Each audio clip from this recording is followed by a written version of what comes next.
It's a process. Here in the United States, you have to enroll in an official driver's education program. If you don't know, I'm a state certified driving instructor. I teach teens and adults. So I'm going to take you through the process. You need to do your research and find a school, hopefully that is close by to you. The cost does vary from $175 up to $575. You do get what you pay for.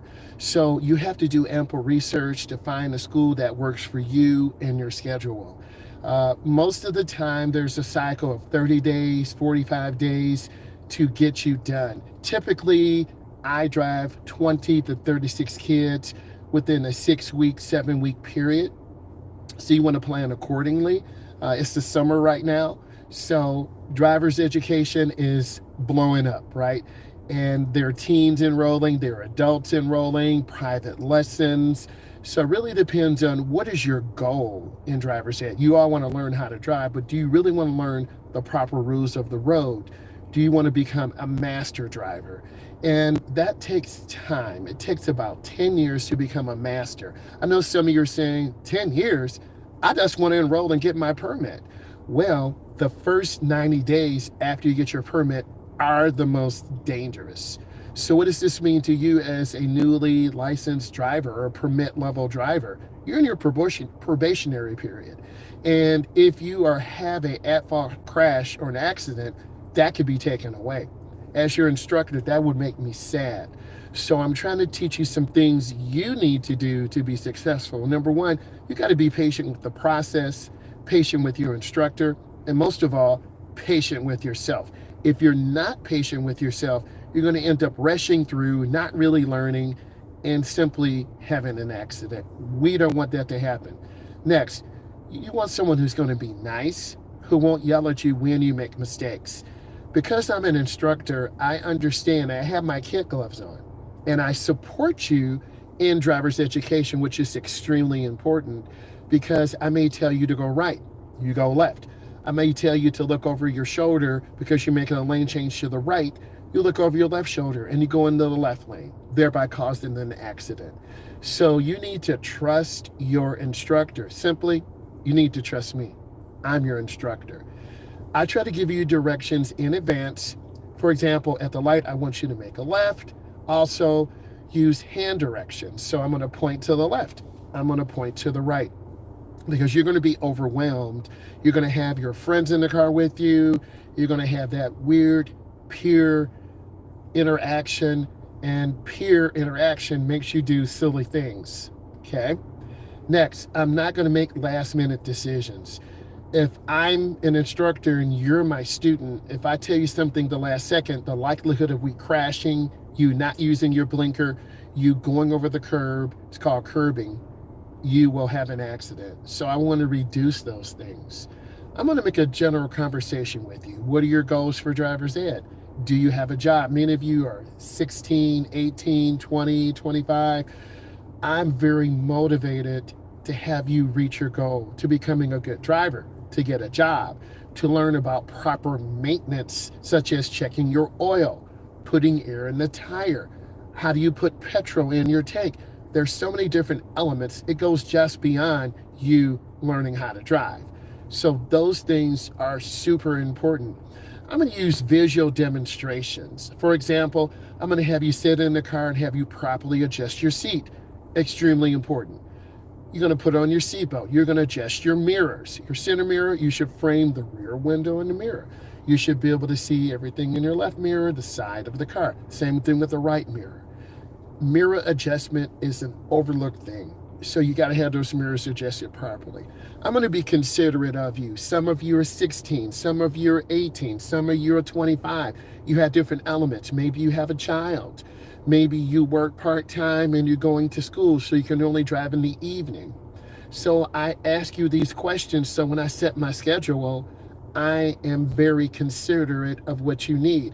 It also goes the same way with me. I need mental time off to recharge, to get ready for the school year, to prepare for my next class that starts next week. So we have to work together. We or you can't be selfish. Hey, I want to drive right now. Can you move me up in the schedule? We set the schedule up based upon what you needed. If I have available time and I can drive you, I'll call you. And that's really important that we have that clear balance. That makes me 100%. That makes you 100%. Driving in the afternoon or evening or at night also puts you at a disadvantage because you're not used to driving at night. You're not used to driving in the evening. You're not used to driving in heavy traffic. So you're going to have a lot of anxiety, a lot of stress. So I'm trying to alternate the time. Sometimes we drive during the day, a 9 to 12. Sometimes we drive a 2:30 to 5:30. Sometimes we drive a 7:30 to 9:30. And I try to rotate the schedule so you get a chance to experience different types of traffic during the day. That's what a good instructor does. I'm going to share stories. The next story I want to tell you, I learned how to drive a manual, and it wasn't really pretty. It was a Volkswagen Beetle, and I used to work at the YMCA. So one of the members said, "Hey, you got your license?" I'm like, "Yeah." "Well, you can drive my car." It was a Volkswagen with a manual. I kind of knew a little bit to drive a manual, but I was horrible. I kept stalling the car because I was popping the clutch up so fast the car would just jerk back and forth. Needless to say, I picked up my cousin. We drove around the metro area, but every light was a terrible struggle, okay? Because I didn't give the vehicle enough gas. I kept lifting the clutch up and the car would basically stall out. I'm lucky I did not burn out the starter. So if you have a chance to learn how to drive a manual, learn how to drive a manual because it will give you an added advantage. Always remember, and I always try to teach you things to do constantly. Use your blinker, check your mirror, check your blind spot, look left, right, left before you turn. It's hard having someone to tell you what to do. And a lot of us are hypercritical. We don't want someone to tell us what to do. And that's when accidents happen, such as the right hook. The right hook is when a pedestrian is walking across the street or a bicyclist is riding with the flow of the traffic and we don't look and we run them over. You have to be careful about that. The next thing is the left cross. Same thing. Cars are making left turns. We're pedestrians. We have the light in our favor. Cars are not looking. We're on a bike. We're going with the flow of the traffic. Legally, we have to do that. Cars are not looking. They turn right in front of us and take us out. So there's a lot of things going on. As I'm telling you this, you need to be visualizing in your brain. Right hook, left jab, dooring. Dooring is when we are riding our bike down the street and someone opens the left door and hit us. You will flip over your bike and break your collarbone. Always wear your helmet. You're probably saying, "I don't want to ride my bike anymore." But riding a bike is okay as long as you understand the rules. So we're out riding, we see a bike rider, we want to get to the left of our lane to give them room. We never want to squeeze that bike rider, okay? That's really important. I'm a very fun teacher. I have a good sense of humor. I tell dad jokes. I'm really trying to encourage you to be safe and take ownership in your driving because students who don't take ownership take a longer time to learn. And then when I give feedback to your mom and dad, they're just shaking their head. Yep, we have the same problem at home. They're not motivated. They don't want to listen to mom. They don't want to listen to dad.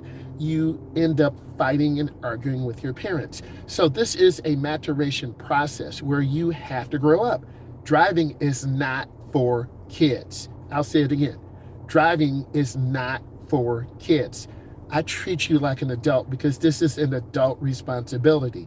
And if you're reckless, cutting cars off, not using your blinker, I'm going to hit that brake on you.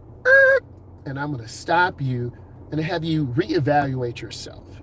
And that's really important because the number one thing is safety when we're in the driver's ed car.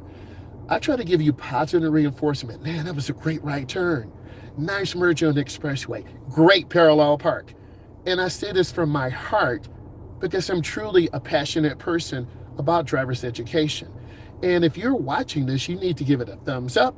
You need to subscribe to the channel because I'm giving you real indicators of what you need to do to be successful.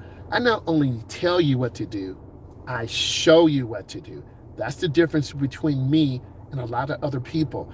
I always remind you to do things constantly, and good instructors do that. In the classroom, I allow you to interact with your friends, sit by your friends. I allow you to have the radio on low in the car when you're driving. That's extremely important. I make jokes that make you feel comfortable. I'm a dad. I tell you dad jokes because laughter is good for the soul. And that's really important that we're laughing and smiling. There's no awkward silence in the car or in the classroom. In the classroom, we do a Kahoot, we do a Quizlet. These things will help you learn about driver's education. So I have some custom things that I've created, and you'll hear more about that. I give you directions, and I'm patient. I don't belittle you in the car. And if you're an instructor and you're belittling your students, they won't like you because we as instructors, they're going to remember us, good or bad, the rest of their lives. So good instructors are smiling, they're positive, and they want you to be successful. I want you to look at this and enjoy it. I need you to subscribe to the channel, give it a thumbs up because it brings you value. If you have questions, type them in the comments.